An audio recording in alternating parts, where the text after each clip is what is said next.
This is the thought for the day for August the 8th, 2013, based upon the readings of 1 Kings chapter 2, Jeremiah 29 and Mark chapter 3. The theme for the thought is guilty of an eternal sin. Imagine you are living in Israel as reports about what Jesus is doing and saying spreads. Our reading in Mark shows what a contrast of reactions took place. The worst reactions were among those who felt their positions of authority were under threat. It also came from those who were proud of their interpretations of the very letter of the law of Moses. They were sure that they were right in the sight of God. People of this way of thinking closed their minds to block out any consideration of what Jesus was actually doing or saying. We read yesterday that they asked, "Why does he eat with tax collectors and sinners?" Today we read how a man with a withered hand was in the synagogue on the Sabbath. Jesus asks, "Is it lawful on the Sabbath to do good or to do harm, to save life or to kill?" They gave no answer. After he healed the man, they immediately held counsel how to destroy him. They now tried to slander him to the people. He is possessed with Beelzebub, the prince of demons. This shows how they had been influenced by Greek mythology and its way of thinking. Their intense jealousy blinded them to the wonder of the miracles he wrought by the power of the Holy Spirit, which God had given to him without measure. They said, "He has an unclean spirit," which led Jesus to say, "Truly, I say to you, all sins will be forgiven, and whatsoever blasphemies they utter. But whosoever blasphemes against the Holy Spirit never has forgiveness, but is guilty of eternal sin." What remarkable things Jesus was able to do because he had the full measure of the Holy Spirit. How could they be so blind? But we humans can act and reason very strangely.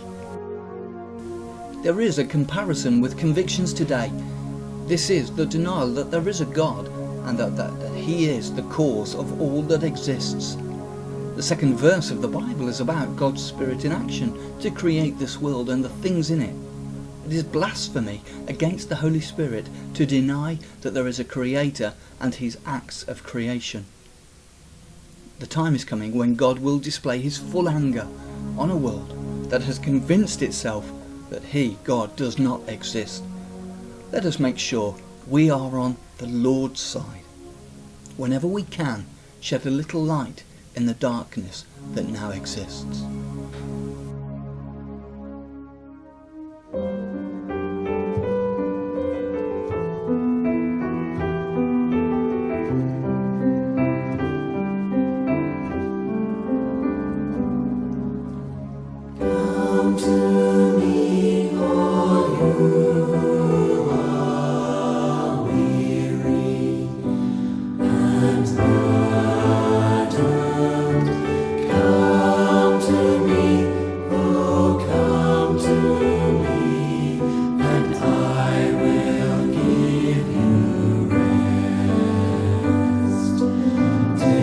My yoke.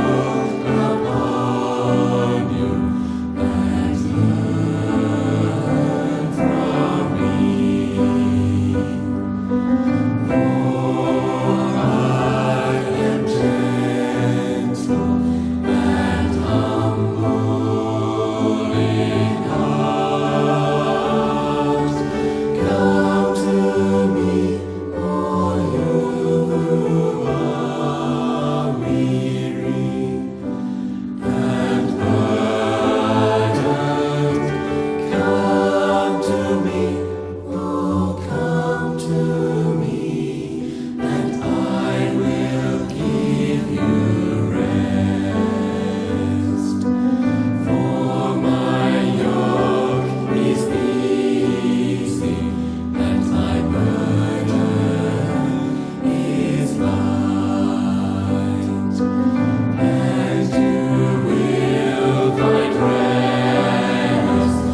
To read this thought online or to view and purchase other Christadelphian literature, please come to www.thechristadel.com. This thought was written by David Cowdery.